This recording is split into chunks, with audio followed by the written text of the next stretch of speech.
سرکار مدینہ صلی اللہ علیہ وآلہ وسلم نے فرمایا، میری اور تمہاری مثال اس شخص کی طرح ہے جس نے آگ جلائی،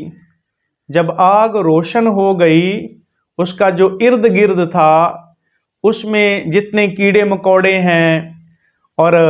جتنے پروانے ہیں وہ جمع ہو کے اس آگ میں گرنا شروع ہو گئے۔ تو حضور نے فرمایا کہ وہ بندہ کوشش کرتا ہے تاکہ اس آگ میں وہ کیڑے مکوڑے نہ گریں، وہ پروانے نہ گریں،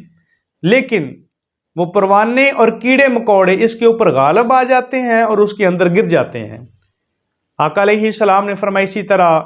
میں کوشش کرتا ہوں کہ کوئی بھی شخص آگ میں نہ جائے، میں کمر سے پکڑ پکڑ کے کھینچ کے انہیں پیچھے کرتا ہوں، لیکن لوگ آگ میں چلے جاتے ہیں۔ یعنی کہ آقا علیہ السلام نے صاف بتایا کہ کسی کو قتل نہ کرو مگر نہ تمہارے لیے جہنم کی آگ ہے،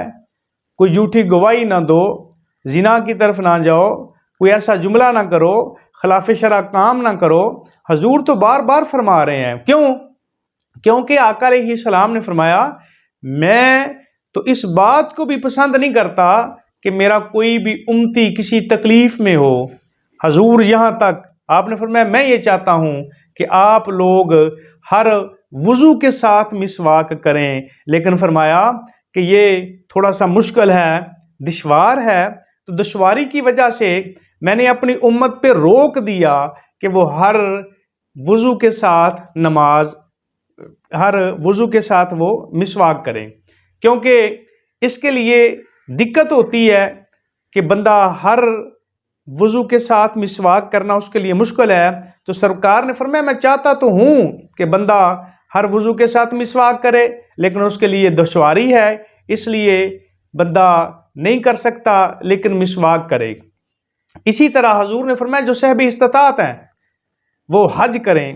ایک بندہ کھڑا ہو کے کہتا ہے یا رسول اللہ حج کیا ہر سال فرض ہے؟ حضور خاموش رہے۔ سرکار مدینہ صلی اللہ علیہ وآلہ وسلم نے فرمایا اگر میں کہہ دیتا کہ حج ہر سال فرض ہے تو آقا علیہ السلام نے فرمایا آپ لوگوں کے اوپر ہر سال فرض ہو جاتا، کیونکہ میں آپ لوگوں کے اوپر آسانی چاہتا ہوں، کسی دشواری میں کسی مشکل میں نہیں ڈالنا چاہتا۔ لجپال کریم آقا کی ذات دیکھیں کہ سرکار مدینہ صلی اللہ علیہ وآلہ وسلم اپنے کسی امتی کے اوپر بھی مشکل نہیں ڈال رہے تاکہ وہ کسی پریشانی میں چلا جائے۔ حضور امتی تک کی خیر مانگ رہے ہیں، جبکہ ہم غلام ہیں، حضور تو آقا ہیں، لیکن ہمارا کیا عالم ہے، ہم اپنے ماں باپ کو نفع دینے کو تیار نہیں ہیں، اپنے بہن بھائی کو نفع دینے کے لیے تیار نہیں ہیں، اپنے عزیز و اقربا کو کسی بات میں نفع دینے کے لیے تیار نہیں ہیں۔ ایک واحد ذات محمد رسول اللہ ہے جو پوری دنیا کو نفع دے رہے ہیں۔ یہاں تک نہیں بلکہ سرکار مدینہ صلی اللہ علیہ وآلہ وسلم نے فرمایا یہ جو میری شفاعت ہے یہ میری امت کے لیے ان لوگوں کے لیے ہے جو کبائر گناہ میں مبتلا ہوں گے۔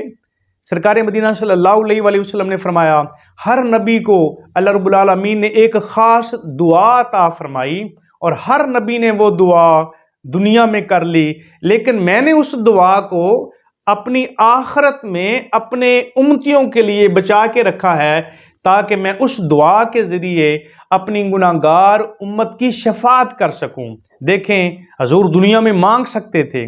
سارا کچھ مانگ سکتے تھے، اللہ رب العالمین عطا بھی کرتا ہے، لیکن آپ نے اپنے لیے نہیں مانگا،